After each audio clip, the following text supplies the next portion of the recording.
tá? Então, assim, essa vai ser uma live, a gente vai precisar pontuar, você precisa entender, tá? Que tá muito na cara, tá descarado, que o Brasil é um esquema de pirâmide, é um esquema de exploração. Ele, em tudo que você olha, você vê um esquema de exploração. Pacto Federativo é um esquema de exploração. O Sistema Tributário Nacional é um sistema de exploração. Sistema Bancário Nacional é um esquema de exploração. E dá pra entrar no detalhe.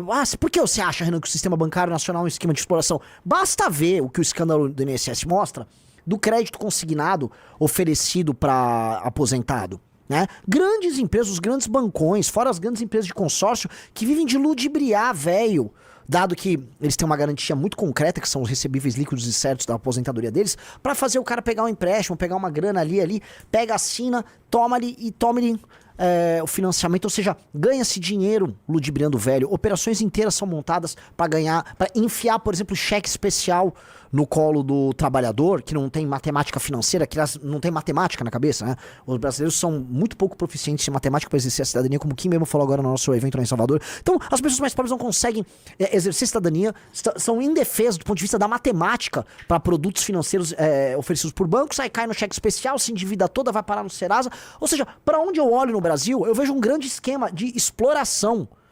Tá? Grande parte do mercado privado brasileiro é sobre isso, é sobre enganação. Grande parte do setor público é sobre enganação. E aí grande parte dessa discussão sobre socialismo versus capitalismo é uma paia, é uma mentira, porque o socialista brasileiro tá aqui para explorar a pessoa mais ignorante e o capitalista quase sempre também.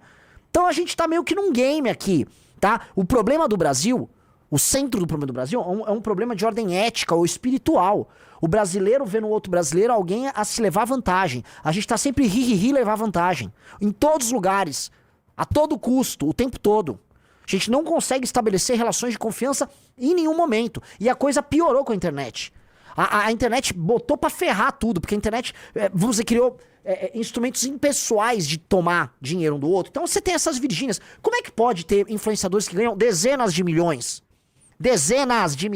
vendendo o jogo do Tigrinho, sabendo que tá ferrando a vida de tanta gente por aí, e aí vão pra uma CPI, não vou falar o influenciador que foi pra uma CPI, vestido de uma maneira mó tranquila, com um copo Stanley lá, tirando onda, e lógico que vai tirando, porque do outro lado tem outros picaretas, né, inquirindo eles, e aí esses picaretas vão lá, tá, vagabundos, né, eu tô falando do masculino, vagabundos, putos, vagabundos e putos de toda sorte, né? Esses sujeitos vão lá, tá? E tiram onda. Porque sabe, do outro lado vai ter um Cleitinho, nem sei o nome desse Senado, essa escumalha do Senado, que vai ficar ali, tirar foto e vídeo.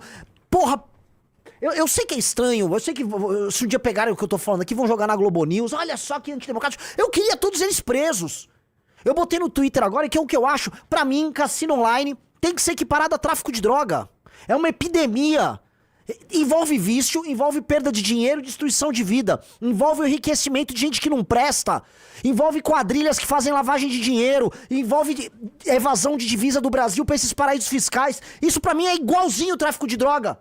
E tá aí rodando com gente famosa, com prostitutas, tá? Essas piranhas vendedoras de produtos online que ficam lá divulgando, esses vagabundos, esses lixos, esses pedaços de bosta vendendo cassino online, vão todos se fuder, tem que prender. Eu quero num governo nosso prender a Virgínia. Virgínia, nem sei quem você acha, você é repugnante. Eu quero você presa. Quero ter uma cassino online, tem que ser equiparado a tráfico de droga.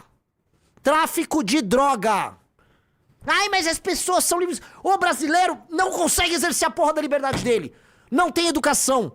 O cara se alimenta mal na primeira infância, vem de família destruída, tá burro pra caralho, não tem dinheiro, boa parte da população brasileira vive de auxílio e ainda querem meter a porra de um cassino, usando uns estímulos, né, cognitivo, neuro, blá blá blá, sei lá, merda aí. Os estímulos, o cara fica achando que tá ganhando dinheiro. Que é isso?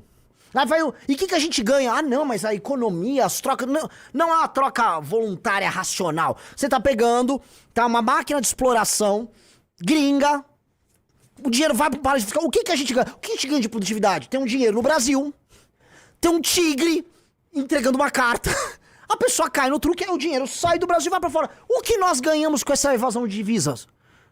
O que nós ganhamos? Nós não ganhamos nada. Eu não entendi, não é que assim, eu dei um dinheiro, veio um produto.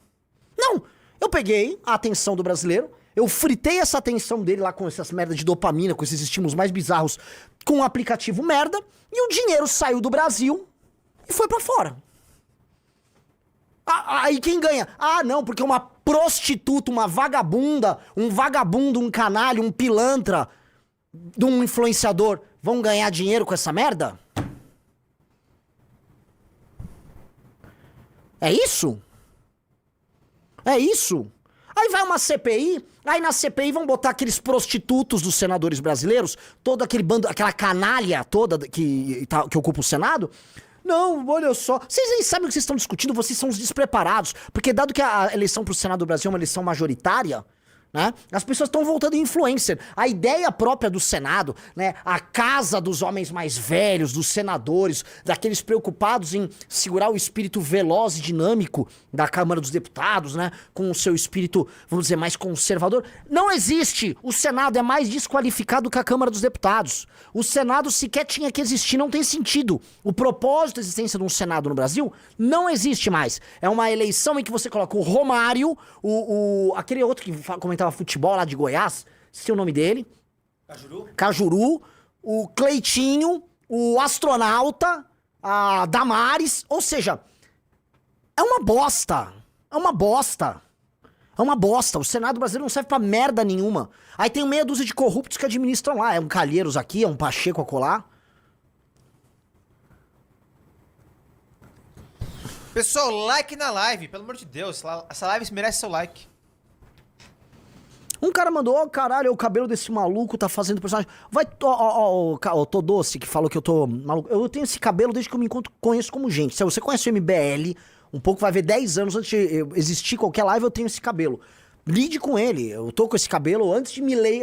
Você quer imitar o Milley? Eu uso esse cabelo antes de Milley ficar famoso. Muito antes. Eu uso o cabelo a minha vida inteira. Cada uma, meu, deixa a porra do meu cabelo em paz. Acho que cassino online é coisa de vagabundo e espero se chegarmos a... Olha aí, ó. Isso aí em 2015, 10 anos atrás. Deixa meu cabelo em paz. É. Um cara falou, comprou? Ah, comprei meu cabelo. Comprei não, ganhei da Hair & Health, tá? O meu cabelo. Tô feliz com ele e vou usar ele descabelado, sim. Vou usar ele desse jeito, sim. Como sempre usei. Tanto quando tinha, tanto quanto não tinha. Quando não tinha, tá? Então é isso. Falaram que tem um cabelo de bebê reborn. Pode ser, faz sentido. Cabelo de boneca velha, né?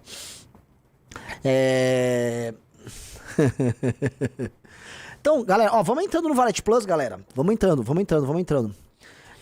Posso comentar que, assim... Esse assunto tá grande, tá? E esse assunto, antes que as pessoas falem, poxa, no Brasil nós temos coisas mais importantes para nos preocuparmos, né? Isso não é um assunto tão importante. Sim, nós temos coisas muito importantes para se preocupar. O Brasil tem que fazer uma reforma do Estado brasileiro, uma reforma administrativa, uma reforma nas contas públicas, com uma profundidade, tá? Que poucas pessoas têm ideia. Todo mundo fala, poxa, o Milley fez algo muito... E eu acho muito engraçado que a direita brasileira adora citar o Milley. Olha o que o Milley tá fazendo. Mas essa direita brasileira não dá a mínima para nenhum assunto que envolva uma reforma dessa natureza aqui no Brasil. Falam, como já vejo Bolsonaro falando, que o maior problema do Brasil é... Como é que é? Anistia. É mentira, o maior problema do Brasil não é anistia. Existe um problema colossal de contas públicas. O Kim tem uma PEC para resolver isso, ele tá coletando assinatura, e por curiosidade, os deputados bolsonaristas, um ou outro assinaram. Então isso não é... Se eles gostam do Milley... Parece que eles só gostam do like que eles obtêm com o Milley, mas não tem nada a aprender com o Milley. Arruma a capa da Valete aí. Uma coisa que nós fomos fazer pra ficar claro, porque aqui não tem brincadeira, tá? Nós fomos pra Argentina e estudamos o caso argentino. Nós temos uma revista Valete pesquisando o caso Milley. E essa revista Valete vai interferir no livro 5 do Livro Amarelo, em que nós vamos falar sobre um Brasil rico. E que vai passar necessariamente por essa reforma do Estado brasileiro, porque você só vai ter... Assim, nós não temos competitividade, nossos juros são muito altos, tá? As nossas contas públicas estão todas cagadas, vai dar merda em 2028. Você vai precisar mexer nisso, é inegável que vai precisar mexer nisso. É inegável. Isso é um problema. E o problema de segurança pública é outro problema colossal. Então a galera fala, mas Renan, você não vai falar desses assuntos? Lógico que vou. Mas não pense que o assunto do carrossel online, do cassino online, não tenha, vamos dizer, não tenha o impacto disso, porque ele faz parte de um problema maior, tá? Um problema que permeia todos os outros, que é o problema da... O Brasil já era e sempre foi uma sociedade de baixa confiança. Se eu não me engano, né, quando saem pesquisas internacionais, o Brasil está sempre entre os últimos nas listas de confiança mútua entre as pessoas. Por exemplo, na América Latina fizeram uma pesquisa e olha só, a América Latina é, vamos dizer, um continente do ponto de vista cultural, etnolinguístico, vamos dizer, um lugar já de baixa confiança. Por exemplo, o Brasil é o lugar menos confiança mútua num lugar como a América Latina. Ou seja, as pessoas não confiam umas nas outras no Brasil mesmo.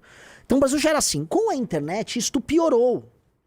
Piorou, porque você criou instrumentos impessoais, tá? De criação de vínculos, de fazer com que um famoso chegue num pobre e que você engane. E o nosso jogo é esse. Como o Brasil é um lugar muito desigual, tá? Ou seja, tem algumas poucas pessoas no topo que têm inteligência, acesso a instrumentos e meios de ação e uma base da população analfabeta ou analfabeta funcional, semi-alfabetizada, que dispõe de algum dinheirinho. Você tem muitos estímulos para você aqui numa ponta enganar e tomar dinheiro de outra pessoa. E desde o banqueiro ao pastor neopentecostal ladrão, tá? Você tem, vamos dizer, drenos em que você explora essa pessoa mais pobre fazendo uso da esperteza de manobras ali, vamos dizer, que mexam com os vieses ali da pessoa na hora de tomar decisão, e você vai levando vantagem sobre elas. As pessoas, vamos dizer, as pessoas mais pobres são realmente exploradas pelo público e pelo privado no Brasil. E esse problema é um problema que está começando a bater na porta de todo mundo, porque a pessoa está vendo assim, isso está em todos os lados. Então tem um problema espiritual no brasileiro. É um problema espiritual. O brasileiro não consegue segurar a vontade dele de levar vantagem sobre outro. Quando o brasileiro vê outro brasileiro, ele fala, preciso levar vantagem sobre esse cara. E às vezes não é só vontade de levar vantagem. Tem uma coisa que é um comportamento muito engraçado, que eu tava comentando com o Guto agora na viagem, que é o seguinte, um brasileiro, ele às vezes ele nem quer levar vantagem sobre o outro. Mas se ele sentir que o outro tá levando vantagem e ele não, ele falou, eu não posso ficar pra trás. Lá no congresso que a gente fez agora na Bahia, a gente tava comentando, o André e o Sandro deram esse exemplo, que às vezes a compra de voto se dá por meios, vamos dizer, distintos. Olha só, Riso, a pessoa não quer vender o voto dela, ela fala publicamente que ela é contra a venda de voto. Só que ela fala, pô, mas todos os meus vizinhos venderam, eu vou ter que vender também.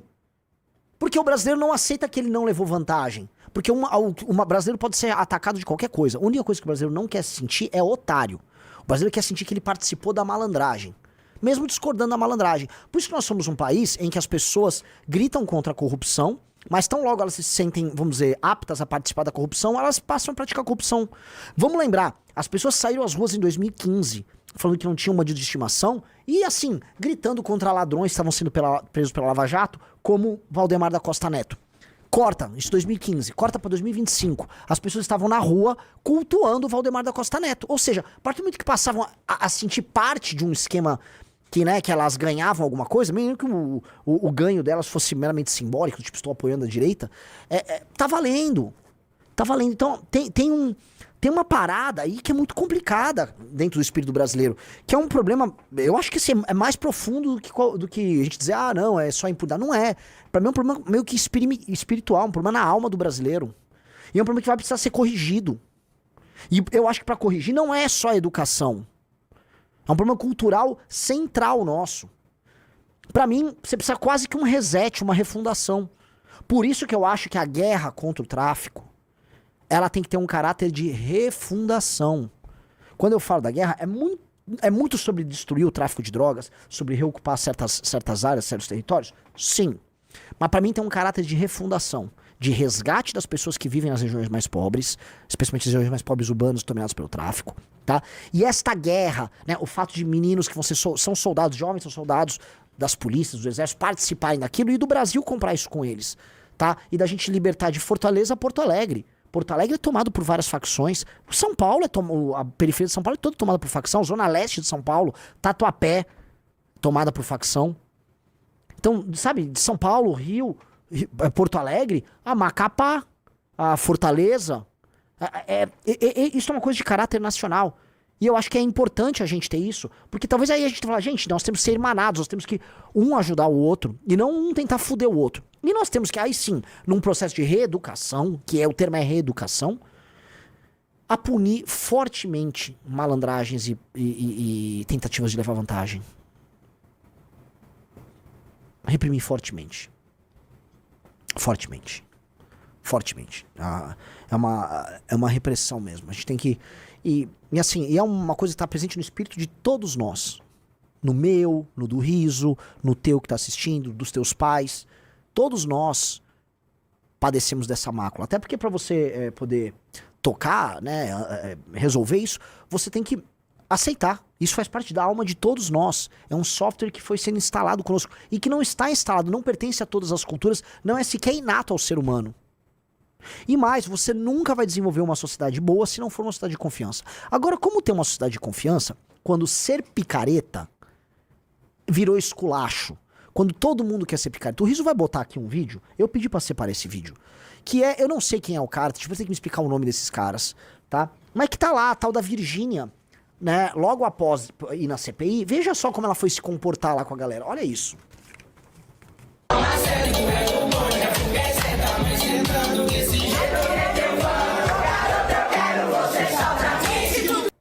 Aqui vai pegar direitos autorais. Mas é a música do Uruan. É uma música do Oruan, então já começou bem, né? Quem é esse cara aí de vermelho? É o Zé Felipe. Zé Felipe. Zé Felipe é o viado que... Bom, enfim, né?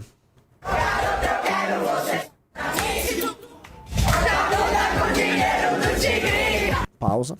Então, a música do Oruan falando sobre ganhar dinheiro com o tigrinho. Isso.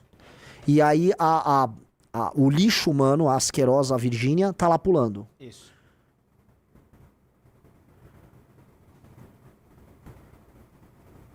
Olha lá que legal. E aí vários influenciadores, imaginam, do lado, eu nem sei quem são essas pessoas, cantando e se divertindo, né? Achando muito legal. Isso Veja, qual é o público para qual essas pessoas apelam? Um público mais ou menos popular. Um público mais ou menos popular. Eu acho que a Virgínia e esse outro sujeito, o grotesco, eles apelam pro Brasil inteiro. Mas eles são, né, apelam com o povão também, né? O estilo de vida deles, que as pessoas chamam de fudidocore, né? O fudidocore. O fudidocore é o aspiracional do brasileiro. Eu já falei, o brasileiro ele quer viver numa casa quadrada que parece um consultório, ele quer arrancar os dentes dele e botar aqueles dentes de mentira branca, igual desse cara. Põe, olha, corta aí, ó. Só essa cena aí, ó. Ele tá com a linguinha dele de fora e com um dente de mentira branco, né? Botou um monte de mentex aí na boca. Sanduíche podrão, comida industrializada, pistache. Hoje pistache faz parte do fudidocore. Esse daí aparentemente é o Rancho do Maia. O Rancho do Carlinhos Maia? O Rancho do Maia, o Carlinhos Maia, é a representação do fudidocore. É a linguagem de rede social que esse brasileiro comum gosta. Se você pegar a lista de pessoas que estão nesse Rancho do Maia, você vai ter mais um surto aqui na live. Aparentemente. Ah, é? Opa! Ó, notícia quentinha 4 horas atrás. Pra você ver o nível da coisa. Ex da mãe de Neymar é expulso do Rancho do Maia após agressão. Thiago Ramos, ex da mãe do Neymar. O que eu vou falar, cara? O que eu vou falar? Essas pessoas, cara... as redes sociais, elas são democráticas. Alguém vai negar? Por serem democráticas e pelo fato do capitalismo ter em si uma natureza muito democrática, e eu vou falar, democrático não é elogio, tá? Você acha que democracia é um elogio, você está bem confuso. Bem confuso, tá? Por ser muito democrático, né? Não só ele apela, como ele influencia. Então ele apela para aquilo que é popularesco e influencia o que é e deve ser popularesco. Então a democracia, desculpa a redundância, ela é muito democrática, né? Então os Cleitinhos estão aí e explicam isso, mas o Nicolas está aí e isso se explica também. Um cara como o Nicolas é a coisa mais establishment que tem. O Nicolas é profundamente establishment. Ele é da Neopentecostal da Lagoinha, que é uma igreja disso aí, né? Com aquele outro cara lá que vocês sabem que gosta lá, né? Vocês sabem, não vou entender, vocês já entenderam, né? É amigo do Neymar, que anda coroa, né? Então as críticas dele vão ser as críticas cabíveis ali. Então como ele é muito grande, ele quer ser muito popular, isso vem com preço. Ele nunca vai, né, tretar com a Virgínia, igual o Cleitinho não treta com a Virgínia. Eles nunca vão tretar muito com certas coisas. Aí pode fazer uma pontuada aqui, uma pontuada ali, a colar. Entendeu? Aí xinga o PT, eu xingar o PT. Mas o problema central é que este sistema de relações e de valores e de... até dessa linguagem que garante que algumas pessoas sejam muito famosas, ele em si, ele escancara um problema, que é esse problema que eu venho citando, esse problema na alma do brasileiro. E você não vai alterar o Brasil se não alterar esse problema na alma do brasileiro. Portanto, quem é popular e está na política sendo popular, ou quem é um influenciador e é popular, este cara é necessariamente parte do problema. Ele não é parte da solução. Nenhum desses caras são parte de solução alguma.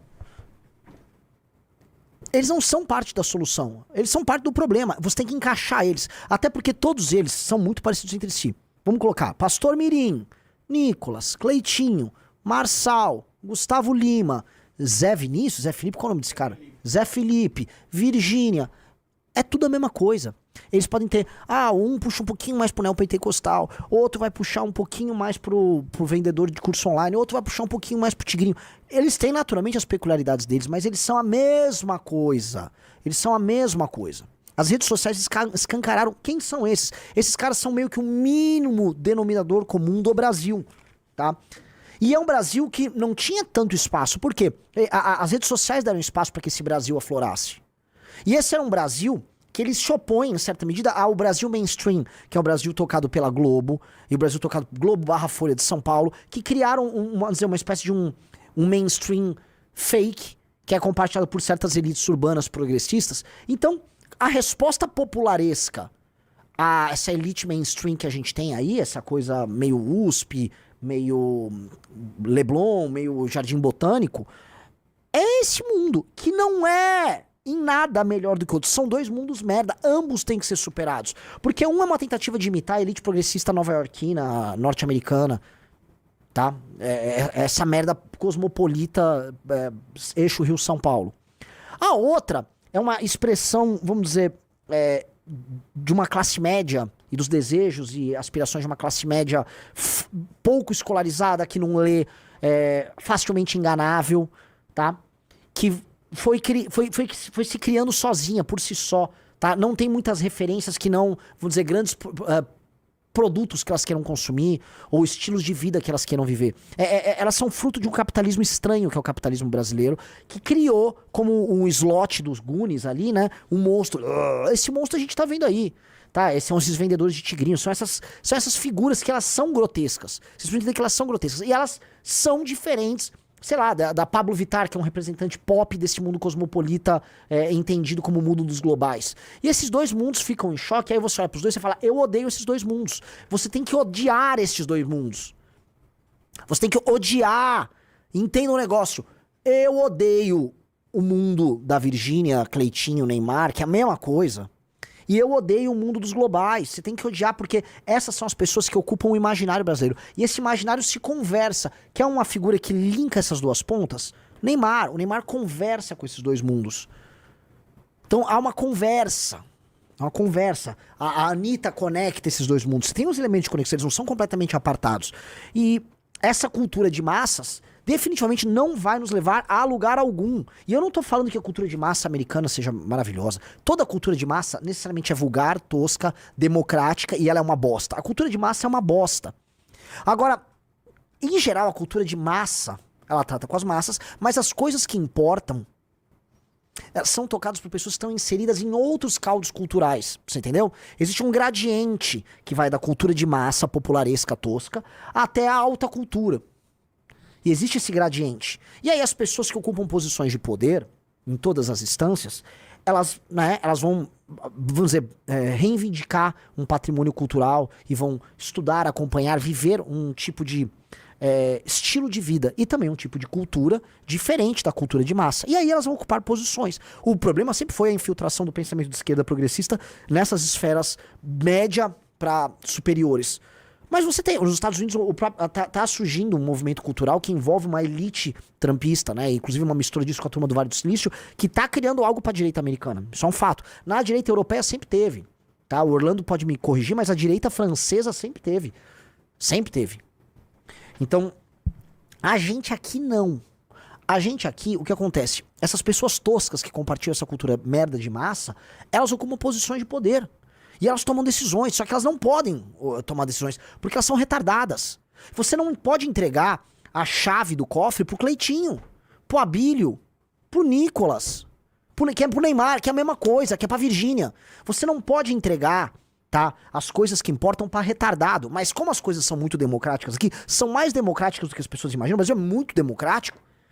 Aí, cara, figuras que não podem estar nessas posições estão. De todos os lados. Calma, eu vou chegar lá na esquerda. Então, tem um problema aí. Tem um problema muito grave. E ninguém quer tratar do problema porque você não fica popular falando do problema. O que eu estou falando é altamente impopular. Eu estou fechando portas. Eu estou fechando porta aqui, ó. Tum, tum, tum. É ou não é? Agora, não existe caminho com esses caras. Então, eu posso ficar falando pra vocês. Ó, galera, tem um plano. Não dá pra ter um plano. Não dá pra ter um plano. Não dá pra ter um plano com o Cleitinho. Não dá pra... Ah, não, Gustavo Lima tem um ponto. Gustavo Lima não tem um ponto. Não dá. Os caras sarrur que eu falei tum, tum, tum. Vamos ver o Felca falando disso? Esse cara tá indo muito bem, tá? Esse cara tá falando coisa com coisa. Vamos lá. Eu vou terminar aqui. Posso você mandar um abraço pra minha esposa, pra minha filha? Claro, com certeza. Ô, Cleitinho, eu sabia que eu te conhecia de algum lugar. Que fofo, ele pede uma foto. A sensação que dá essa CPI é que é um grupo de amigos brincando. Eu quero falar sobre algo que se perdeu nessa CPI. O foco. O que eles estavam discutindo, apesar das risadas, é algo extremamente sério. É uma questão de saúde pública. Os vícios em jogo de azar têm nome, pessoal. Chama ludomania. É reconhecido como transtorno mental pela OMS, com sintomas parecidos com a dependência química. A diferença é que o cigarro promete e entrega. O jogo às vezes só promete. Esse vício leva a pessoa a se isolar, conflitos familiares e uso do seu dinheiro e dos outros para continuar jogando, resultando em endividamento e falência. E adivinha? Adolescentes são os mais vulneráveis aos riscos dos jogos de apostas. Então, vale a pena a senhora continuar? Isso vai ser uma coisa que eu vou chegar em casa e pensar. Eu respondo. Ela não vai pensar. Enquanto a proposta for milionária e a certeza for de impunidade, o dinheiro vai falar mais alto. Eu acho que eles deveriam colocar ao lado da Virgínia uma pessoa viciada e que perdeu tudo, que passa por tratamento, que adquiriu vários transtornos comórbidos, como ansiedade e depressão, pra ver o resultado disso que eles estão discutindo. Não é uma brincadeira. Eu duvido que ela ia ficar se atrapalhando com o microfone numa cena divertida como The Office se ela tivesse ao lado dela o mal que ela gerou. Virgínia, o dinheiro que você recebeu do contrato de jogo de azar é pago com sangue. Entre 2018 e 2023, o tempo que popularizou essa divulgação de jogo de aposta, o número de atendimentos de viciados por jogo de azar aumentou em 1.094%. 63% desses apostadores no Brasil tiveram sua renda comprometida. Resultado, 23% deixaram de comprar roupas e 19% diminuíram gastos com alimentação. O viciado, pobre, nunca entra em questão. Até porque quem a gente acredita tá falando que é bom, e quem era para nos proteger tá pedindo foto. Sobre o Tigrinho, houve relato de pessoas que tiraram a própria vida depois de perder grandes quantias no jogo. Antes, os jogos de azar eram no formato horizontal. Até que eles tiveram o entendimento de que quem aposta mais são os pobres. O pobre não tem computador, o pobre tem um celular simples. O Tigrinho é feito, construído e concebido para pessoas pobres. E todos eles são feitos no formato vertical. Os influenciadores escolhidos para divulgação são os que têm público majoritário classe C e D. É tão óbvio que chega um momento que o argumento "eu não sabia, eu só divulguei", não cola mais. 25 anos atrás, quando foi proibida a propaganda de cigarro e todas as outras medidas, o uso caiu em até 40%. Eu peço que vocês divulguem, engajem todos os vídeos de pessoas que falam sobre o assunto, denunciando. Questionem seus influenciadores preferidos. A sensação de influenciador ao receber um contrato de jogo de azar deve ser de medo. É você o único agente dessa possível mudança. Para que menos pessoas acreditem num sonho ilusório de um império bilionário fundado pelos ricos com o dinheiro dos pobres. Pense sobre o assunto. Excelente. O Felca é um influenciador enorme e tá cumprindo um baita de um papel de divulgar isso. E com ótimos argumentos. Aquilo que ele falou do celular, da estética da linguagem, eu já vi, eu pesquisando sobre isso, a linguagem desse tipo de material. Entendam, assim, o Tigrinho, ele é feito com uma linguagem voltada para país pobre. Esse tipo de coisa é voltada, a linguagem colorida, negócio meio lúdico, infantil, é feito para mentes infantilizadas. Entendam, uma pessoa com uma capacidade cognitiva baixa, ela raciocina não muito diferente de uma criança. Na verdade, ela pouco raciocina. A ideia do raciocínio, vamos colocar aqui como uma atividade... o raciocínio como uma atividade, como um ato de vontade pensado, que demanda, vamos dizer, um processo cognitivo em que você está prestando atenção naquilo, ele não é, vamos dizer, não é algo muito utilizado por pessoas mais simples, né? Como eu volto a colocar, Daniel Kahneman, no livro Rápido e Devagar, vivo citando esse livro, ele explica isso, tá? A gente tem um sistema 1, que é um sistema muito mais intuitivo, de conexões rápidas, tá? E que nos faz tomar decisões simples. O tempo quando você está dirigindo, às vezes você nem percebe, você está no caminho voltando para casa, sabe? Você está pensando num assunto, você está dirigindo, quando viu, você chegou em casa. Você está sendo guiado por esses processos intuitivos. Quando você está andando, você está sendo guiado por isso. Só que muitas vezes você toma decisões baseadas nos vieses que esse sistema nosso de tomada de decisão cai, tá? Todos esses joguinhos são feitos para pegar essas intuições, esses processos quase automáticos que a gente tem no cérebro. E a pessoa que usa o processo, sabe? Você tá me assistindo na live agora, tá olhando para um celular, olhando para uma tela. Franza a testa, assim, começa a franzir. Só de franzir a testa e começar a prestar atenção no que eu tô falando, franzindo a testa, você tá raciocinando sobre o que eu tô falando. Se eu te passar uma equação, se eu passar uma conta para você fazer agora, só de você franzir a testa, você vai focar no negócio. Porque eles pegam num estudo nesse livro essa correlação entre franzir a testa, mexer esses músculos aí e você ligar o sistema 2. Só que raciocinar gasta energia. E o cérebro humano gasta energia demais. É uma coisa. Ficar no modo 1, que é o modo intuitivo, é uma coisa mais automática, gasta menos, né? É um processo muito melhor, assim, do ponto de vista do uso da energia. Só que você cai em truques. Então essas pessoas, que eu volto a falar, usam esse sistema intuitivo e que pouco raciocinam ou racionalizam sobre essa tomada de decisão, essas pessoas têm ali na mão, tá, uma arma apontada contra elas. É uma arma que vai usando os estímulos, é dopamina, é tal, é um negócio de pequenas vitórias, aí você acha, tive pequenas vitórias, depende de uma grande derrota. Tudo isso faz com que elas fiquem muito atrapalhadas. Então é um mecanismo feito para viciar. Aí eu volto a colocar. Tal qual o tráfico de drogas tem danos à saúde das pessoas. Leva as pessoas a doenças e eventualmente à morte. Atrapalha a construção das famílias. Diminui a produtividade das pessoas. Desvia o nosso dinheiro para paraíso fiscal. Enriquece picareta. A única diferença é que não tem arma envolvida. Então, pera. Vale a pena pra nós isso? Eu faço a pergunta. Vale a pena? Ah, mas é liberdade. Pô, calma aí. Eu não sou o ANCAP do não sei o quê. Vale a pena disponibilizar essa liberdade pros outros? Ah, não, mas com o dinheiro a pessoa faz o que quiser, mas... Foda-se. Se o preço for a uma pessoa que tem dinheiro, né? Que eu sei que tem vereadores por aí que usam. Já vi deputado. Sobre que o que me conta, tem deputado que joga jogo do Tigrinho. Ah, mas alguns, né? Um empresário quer gastar... Porra, não vai gastar. Por quê? Porque, infelizmente, você mora no Brasil. E este cassino lá que é doentio e que foi feito, vamos dizer, foi desenhado pra tomar dinheiro de pobre, ele tá tirando divisas do Brasil, mandando pra fora. E no processo tá enriquecendo uma massa de filhos da puta que não tem nada a agregar pra gente, a não ser, vamos dizer, estrume cultural.